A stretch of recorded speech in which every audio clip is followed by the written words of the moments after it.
Palavra de vida eterna do Evangelho de São Lucas, capítulo 24, versículos 13 a 35. Naquele mesmo dia, o primeiro da semana, 2 dos discípulos de Jesus iam para um povoado chamado Emaús, distante 11 quilômetros de Jerusalém. Conversavam sobre todas as coisas que tinham acontecido.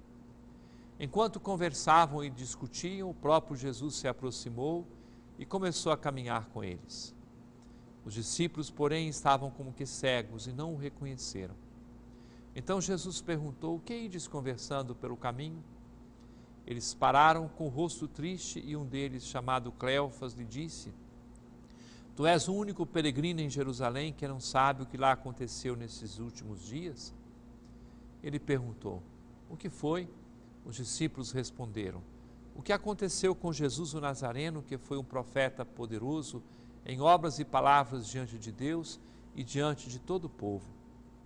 Nossos sumos sacerdotes e nossos chefes o entregaram para ser condenado à morte e o crucificaram. Nós esperávamos que ele fosse libertar Israel, mas apesar de tudo isso, já faz 3 dias que todas essas coisas aconteceram. É verdade que algumas mulheres do nosso grupo nos deram um susto. Elas foram de madrugada ao túmulo e não encontraram o corpo dele. Então voltaram dizendo que tinham visto anjos e que estes afirmaram que Jesus está vivo. Alguns dos nossos foram ao túmulo e encontraram as coisas como as mulheres tinham dito. A ele, porém, ninguém o viu.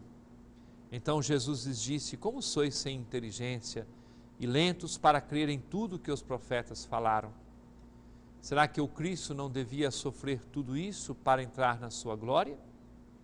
E começando por Moisés e passando pelos profetas, explicava aos discípulos todas as passagens da Escritura que falavam a respeito dele.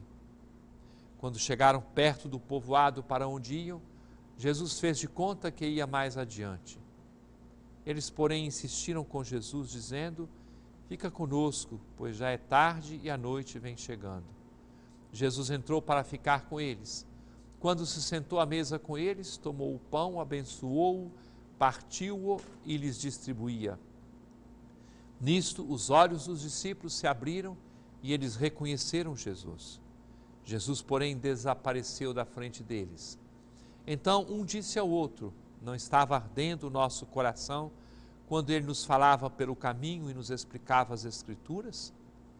Naquela mesma hora, eles se levantaram e voltaram para Jerusalém, onde encontraram os 11 reunidos com os outros.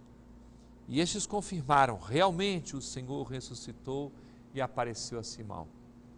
Então os dois contaram o que tinha acontecido no caminho e como tinham reconhecido Jesus ao partir o pão.